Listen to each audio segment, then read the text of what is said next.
नमस्कार, मैं अर्चना शर्मा। चढ़ती कला टाइम टीवी देख रहे सभी दर्शकों का स्वागत करती हूं। आप देख रहे हैं हरियाणा के विशेष समाचार।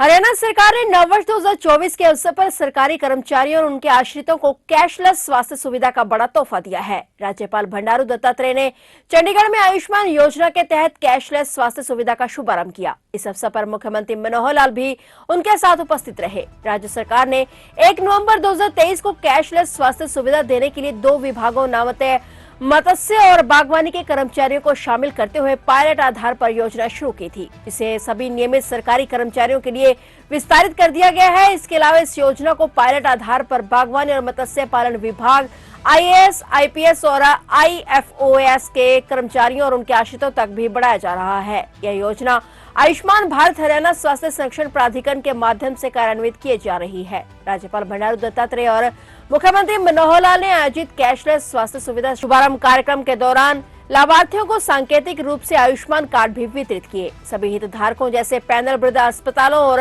लाभार्थियों को इस कैशलेस योजना से बहुत लाभ होगा, क्योंकि इसके अंतर्गत सूचीबद्ध प्रक्रियाएं पूर्ण रूप से कैशलेस होंगी और अस्पताल को एक निर्दिष्ट समय सीमा के भीतर एक ही प्लेटफॉर्म से उनके दावों को मंजूरी मिल जाएगी। यह योजना लाभार्थियों और अन्य हितधारकों को अधिक कुशल, निर्बाध, परेशानी मुक्त और समयबद्ध सेवाएं प्रदान करेगी। यह योजना मौजूदा प्रावधानों के अनुसार न केवल 6 जीवन घातक आपात बीमारियों यानी हृदय संबंधी आपात स्थिति, मस्तिष्क रक्तस्राव, कोमा, बिजली का झटका, 3rd और 4th स्टेज कैंसर रोगी और किसी भी प्रकार की दुर्घटनाओं को कवर करती है, बल्कि यह लाभार्थियों की स्वास्थ्य देखभाल आवश्यकताओं को पूरा करते हुए सभी प्रकार के इंडोर उपचारों, डे केयर प्रक्रियाओं को कवर करती है। ये सेवाएं इस योजना के तहत डीजीएचएस के पैनल में शामिल सभी अस्पतालों में लाभार्थियों के लिए उपलब्ध होंगी। सूचीबद्ध अस्पतालों में योजना के बहुत तहत लाभ प्राप्त करने के लिए सभी लाभार्थियों को ई कार्ड, CCHF कार्ड जारी किया जाएगा और लाभार्थी पे कोड, आधार नंबर या PPP नंबर का उपयोग करके लाभ उठा सकते हैं। योजना के तहत पूरा खर्च राज्य सरकार द्वारा वहन किया जाएगा।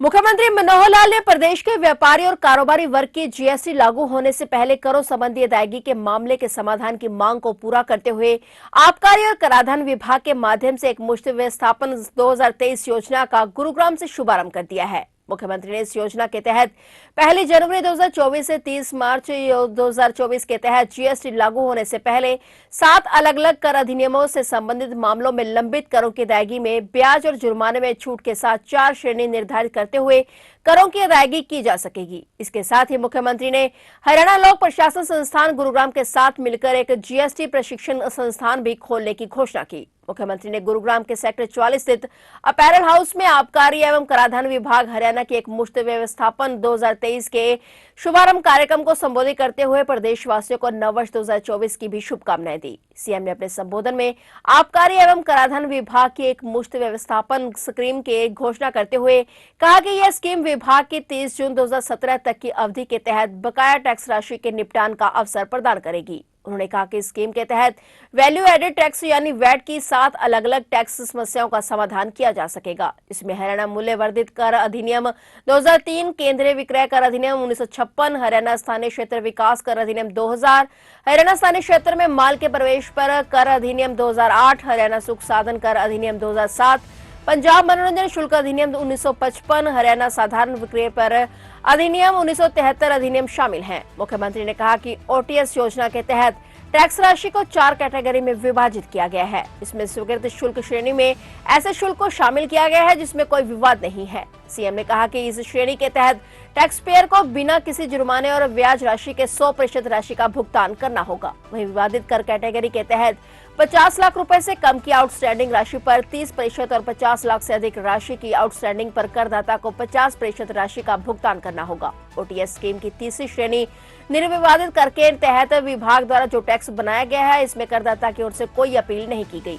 ऐसी टैक्स आउटस्टैंडिंग में 50 लाख रुपए से कम टैक्स राशि पर 40% और 50 लाख से ऊपर राशि होने पर 60% का भुगतान करना होगा। इस श्रेणी में भी टैक्स पेयर को जुर्माना और ब्याज राशि में राहत दी गई है। वहीं चौथी श्रेणी में अंतरीय कर में टैक्स रेट की अंतर वाली आउटस्टैंडिंग को शामिल किया गया है। इस श्रेणी में सरकार ने करदाता को राहत प्रदान करते हुए कुल आउटस्टैंडिंग की केवल 30% राशि भुगतान करने की छूट दी है। मुख्यमंत्री ने कहा कि ओटीएस स्कीम के तहत करदाता को राहत देते हुए इस योजना में आसान किस्त जैसी सुविधा को भी जोड़ा गया है। उन्होंने कहा कि जिस करदाता की टैक्स आउटस्टैंडिंग 10 लाख से नीचे है तो उसे पूरी आउटस्टैंडिंग 30 मार्च से पहले एक मुश्त जमा करानी होगी। वहीं 10 लाख से 25 लाख की टैक्स आउटस्टैंडिंग में करदाता को 2 किस्तों में 50-50% की किस्तों में बकाया राशि जमा करानी होगी। इसी प्रकार 25 लाख से अधिक का आउटस्टैंडिंग होने पर पहले 90 दिन की अवधि में पहली किस्त के रूप में 40% राशि, अगले 90 दिन की अवधि में दूसरी किस्त के रूप में 30% और आगामी 90 दिनों में अंतिम किस्त के रूप में 30% राशि का भुगतान करना होगा। मुख्यमंत्री ने कहा कि समाज की खुशहाली और सेवा करने के ध्येय के साथ विवादों का समाधान कार्यक्रम शुरू किया गया था। एक मुश्त व्यवस्थापन योजना 2023 भी इसी कार्यक्रम के तहत आरंभ की गई है। साथ ही दर्जनों कार्यक्रमों के माध्यम से भी लोगों की कठिनाइयों को दूर किया गया है। उन्होंने शहरी स्वामित्व योजना का जिक्र करते हुए कहा कि स्थानीय निकाय की भूमि पर काबिज दुकानदारों को मालिकाना हक देने के लिए आरंभ इस योजना को अब विस्तार दिया जाएगा। अलग अलग विभागों की जमीन पर बनी दुकान का स्थानीय निकाय को किराया अदा करने वाले दुकानदारों को भी एक योजना में शामिल किया जाएगा। एक मुश्त कर व्यवस्थापन से ईमानदारी से कर अदा करने वालों को राहत मिलेगी। साथ ही प्रदेश के राजस्व में भी बढ़ोतरी होगी।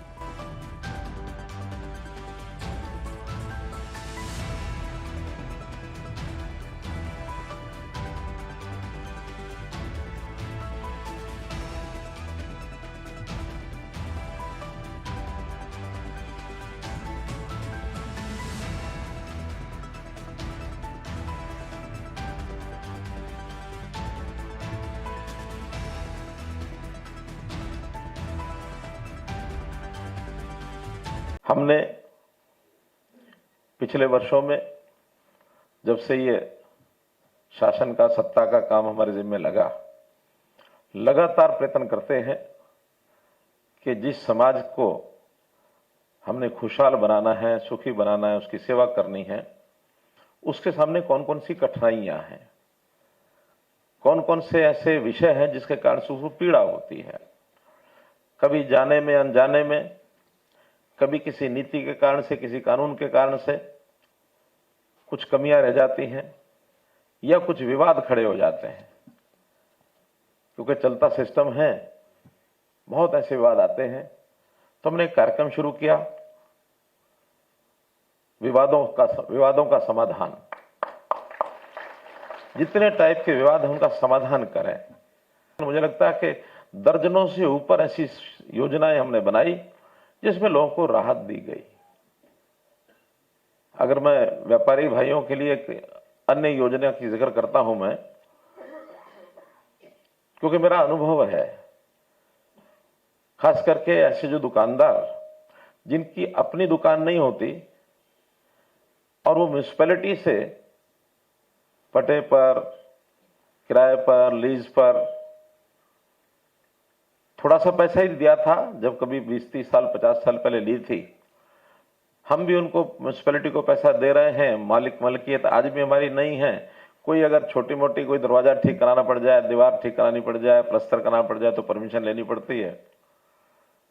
और ये म्युनिसिपैलिटी को भी पता है कि अब ये खाली तो हो नहीं सकती।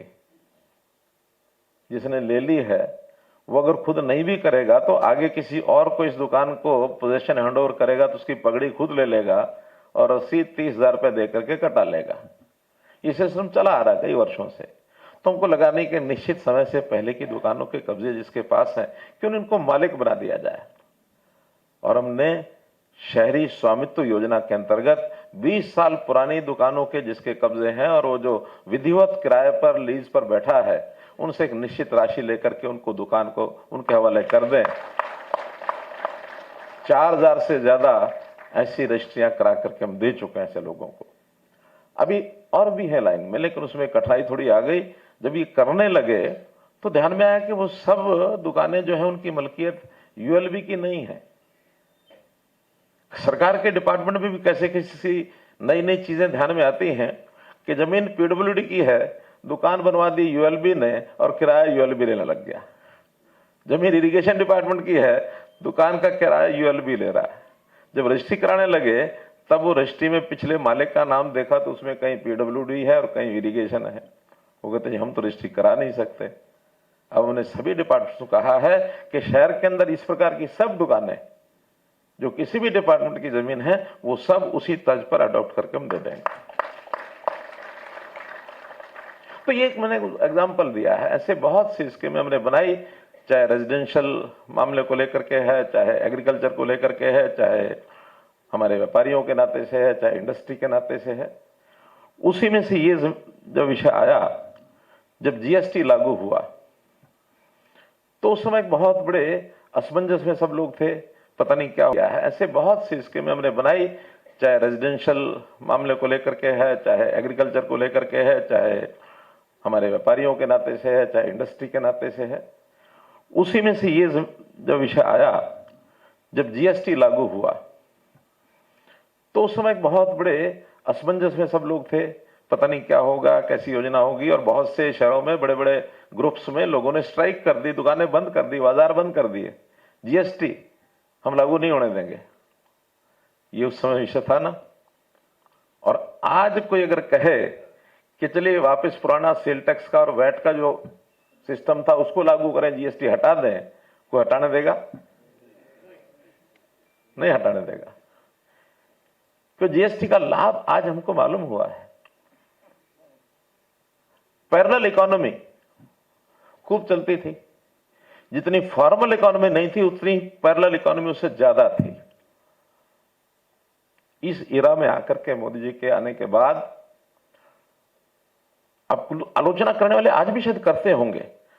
नोटबंदी करने का अगर कोई एक विषय था तो बड़ा विषय यह था कि इस पैरेलल इकोनॉमी को कैसे रोका जाए, कैश फ्लो कैसे कम हो। समाप्त तो नहीं हो सकता, ये हमें पता है, छोटी छोटी जरूरतें भी होती हैं, बड़ा पैसा लेकर के थोड़े थोड़े पैसे बांटने पड़ते हैं, तो इसलिए समाप्त तो करना शायद संभव नहीं होगा, लेकिन तो भी इसको कम करके ताकि फॉर्मल सिस्टम में उसके अंदर व्यापारी भी सुखी, सरकार भी सुखी,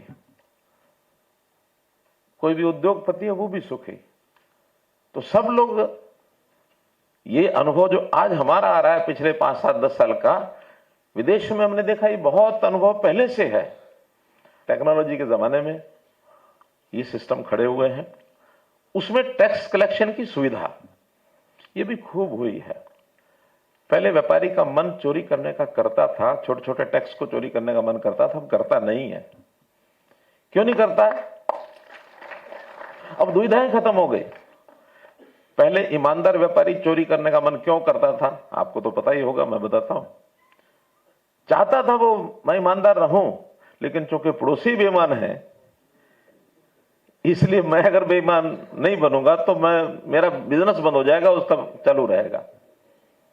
आज वो भी ईमानदार है, मैं भी ईमानदार हूं, वो भी सिस्टम से काम करता है, मैं भी सिस्टम से काम करता हूं, और कोई बिना सिस्टम के वो कर ही नहीं सकता, क्योंकि सबके लेन देन इंटीग्रेटेड हो गए हैं एक दूसरे के साथ। फिलहाल हरियाणा के विशेष समाचारों में इतना ही, और नए समाचारों के साथ फिर से हाजिर होंगे। तब तक के लिए देखते रहिए चढ़ती कला टाइम टीवी, और अब मुझे दीजिए इजाजत। धन्यवाद।